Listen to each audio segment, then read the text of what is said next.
So without further ado, we're going to introduce our first speaker today, Dr. Khoo, IPL. He's going to talk about IPL merger surprises. He is an iSchool at Drexel faculty member who was involved with the merger, which did not go as smoothly as planned initially because of many surprises. And as he mentioned, we had a team, many of whom are here today, and we are preparing a page on our website that's going to give you a little bit of detail about the merger and about all of the participants who are here today. And about IPL3, right? How I told you.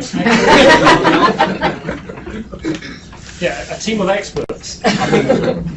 Probably crazy. Well, hello everyone, and happy birthday. And what would a birthday be without surprises? I would think. So here we have a brief introduction to some of the things which happened when we tried. First of all, we were going to redevelop IPL, and then we moved on to merging IPL with the Librarians Internet Index.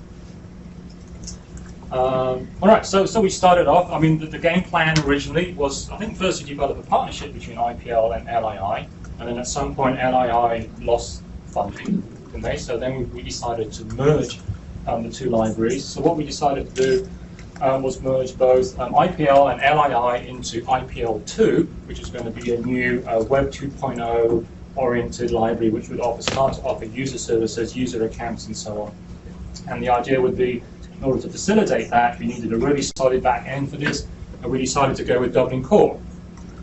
So the game plan was therefore to take the existing metadata from IPL, existing metadata from LII, crosswalk both of those sets of metadata to Dublin Core, and then put them into a new database. And that would enable us to share users, share resources, and so on. So stage one of the process is labeled optimism, and I like to think of this as thinking, we thought this would be just like going to IKEA and assembling some flat pack furniture, and it might be fairly complicated, but all we had to do was follow the instructions closely in the right order, make sure we have all the components and things would go smoothly. Right, so, and as I said, so the redesign involved faculty, IPL staff, graduate students, iSchool technical staff as well, and as I said, we thought this would be easy, but complicated, but it would be all right if we just followed instructions. So with that in mind, what we set out to do is we decided to have some meetings. So we said it'd be great, we'd have a committee, we'd meet once or twice a week, we'd have meetings, and we push forward with this development work. And this is a typical IPL meeting, lots of people sitting around, using laptops, and we're all oriented towards some sort of question at the screen at the end.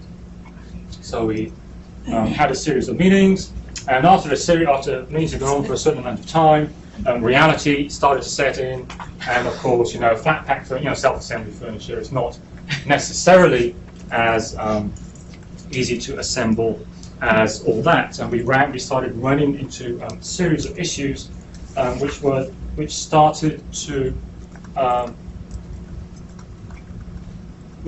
run into a series of issues which slowed down the process somewhat. So the whole process was not as easy as it looks. We had these surprises, and for the purpose of this talk, I will define a surprise as an emergent piece of information about the libraries that confounded our underlying expectations and delayed the project to some degree or another.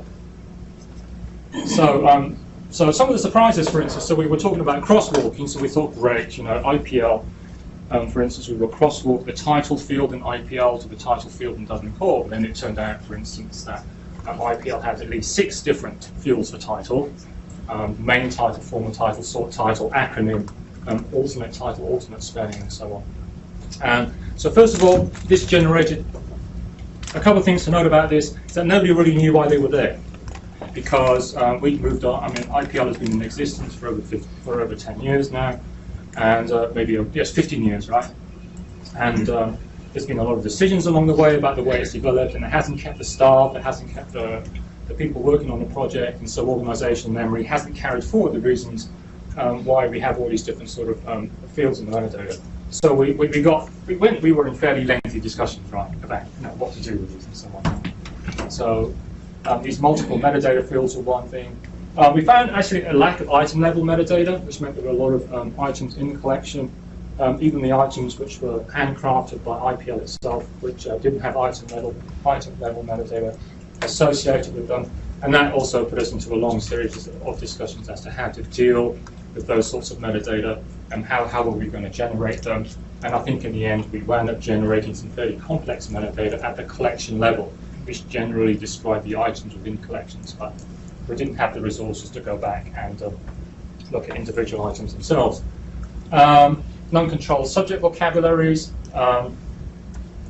Basically, a lot of the what we thought were controlled subject vocabularies, both within IPL and LII, turned out not to be controlled vocabularies for various reasons. For instance, in the case of LII, they said, well, we started off using controlled vocabularies, but at some point along the way we decided not to use them, and they couldn't really tell us when that happened or why that happened. So one implication for that is if they stopped using controlled vocabularies at a certain point, therefore, in effect, the whole collection does not have a controlled vocabulary applied to it.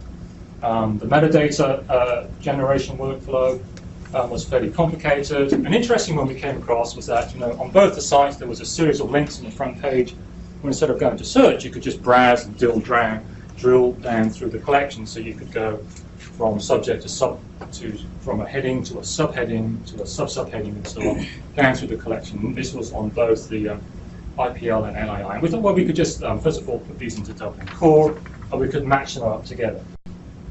And this was one of our, so we thought, for instance, in the IPL, the browse structure was sort of structured like this, and then we thought in the case of the LII, this was structured like this, and we have categories and subcategories and sub-subcategories underneath them. And all we'd have to do was match them up. It would take a bit of effort, but we would do a lot of work. And we'd be able to match various categories, either on the same level of the hierarchy here, or we could even sort of cross-match them, which would be different levels of the hierarchy. But we just thought, it was just going to be a lot of work, and that the browse structures themselves were sort of self-explanatory. But of course, this being surprises, we found that this was not the case. And this is what it really looked like. So in the IPL, the IPL was actually much more structured than the LII. So the IPL subjects were listed in multiple categories, for instance, so you could browse horizontally and you get taken into a different branch of the subject hierarchy. And subject categories and subcategories and sub-subcategories were added on as the need arose. So they weren't really generated over the history of the IPL from the point of view of a specifically controlled set of subject categories. In the case of LII, we had the situation whereby a subcategory, a parent in a subcategory, and a child. The child in that relationship would also be the parent of that resource. So basically, you could browse in circles forever and ever and ever. This wasn't drilling down. You would go to resource A, resource B, resource C. If you wanted to, you could go around in circles without ever actually getting to an end point. So this obviously was something which this was something which just really slowed us down. And Jar isn't here, is he? Charlene put an awful lot of work, first of all, into making sense of the structure here. It's more like a network or a web than an actual subject category tree. Jar put a lot of work into making sense of this and getting it into the metadata, but we still haven't got the LII browsing structure of the metadata.